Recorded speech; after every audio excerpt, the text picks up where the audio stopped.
अस्सलाम वालेकुम friends, welcome back to top Smarties drama serial तेरे जाने के बाद। फरी के साथ जो कुछ भी हुआ सारे का सारा इल्ज़ाम अपनी माँ पर डाल दिया और कह दिया कि आपने जो बोया वही काटा। ये सब आपने ही तो मुझे सिखाया, सब कुछ मैंने आपसे सीखा। अगर देखा जाए तो फरी की माँ इतनी भी गलत नहीं, फरी ज़्यादा गलत थी। वही तो सारा कुछ माँ को कहती थी कि अब ऐसे करें तो अब वैसे करें, अब सजल को भाई के पास ना जाने दें, अब सजल के साथ ये करें। तो फरी अपना इल्ज़ाम अपनी माँ पर डाल रही है, जबकि ऐसा है नहीं।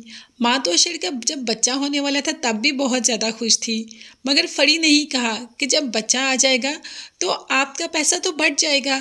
अशर भाई सारा पैसा बच्चे पे लगा देंगे तो आपको क्या बचेगा। मतलब कि सारा खन्नास तो फरी ही माँ के कानों में भरती रही और अब बिल्कुल साइड पे हो गई। चलो, फरी को तो दूसरी तलाक के बाद अकल आ गई और साथ साथ माँ को भी इस बात का एहसास हो गया कि जो बेटा मुझे पीरों मुरीदों की तरह मानता था आज वो मेरे से नाराज़ है, ये मैं बर्दाश्त नहीं कर सकती। इसीलिए तो बेटे के आगे हाथ जोड़कर माफ़ी मांग रही हैं कि अशर मुझे माफ़ कर दो, मेरे से बहुत ज़्यादा गलती हो गई।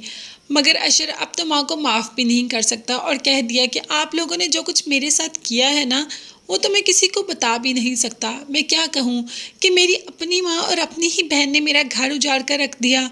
आपने मेरा बहुत दिल दुखाया है अम्मी, मुझे आपसे इस बात की उम्मीद और तवक्को नहीं थी। ये कहकर अशर तो हॉस्पिटल चला जाता है क्योंकि सजल की हालत बहुत ज़्यादा क्रिटिकल है। और यहाँ पर माहम की भी सुन लें। हमाद जो कि पूरा कर्जे में डूब चुका है सिर्फ और सिर्फ माहम के भाई की वजह से। और माहम ने कह भी दिया कि मेरा जेवर बेचकर आप सारा कर्जा उतार लें, मगर हमाद ने भी कह दिया कि मैं तुम्हारे भाई के जैसा नहीं, जहाँ पे थोड़ा सा पैसा देखा बस वहीं पे राल टपकानी शुरू हो गई। मेरे पास ये घर है ना, इसको गिरवी रख के मैं सारे का सारा कर्जा उतार दूंगा। यहाँ से चला गया हमाद और माहम पीछे रोती ही रही। तो फ्रेंड्स, एक खुशी की खबर तो हमें इस ड्रामे में सुनने को मिल ही गई कि सज्जल बिल्कुल ठीक है और उसका बच्चा भी। डॉक्टर्स ने कह दिया था कि दोनों में से एक को ही बचा सकते हैं और अशर ने कह दिया कि सज्जल को बचाना बहुत ज़रूरी है। इस तरीके से अल्लाह ने कोई ऐसा मौजज़ा दिखाया कि सज्जल और सज्जल का बच्चा दोनों सही सलामत हैं।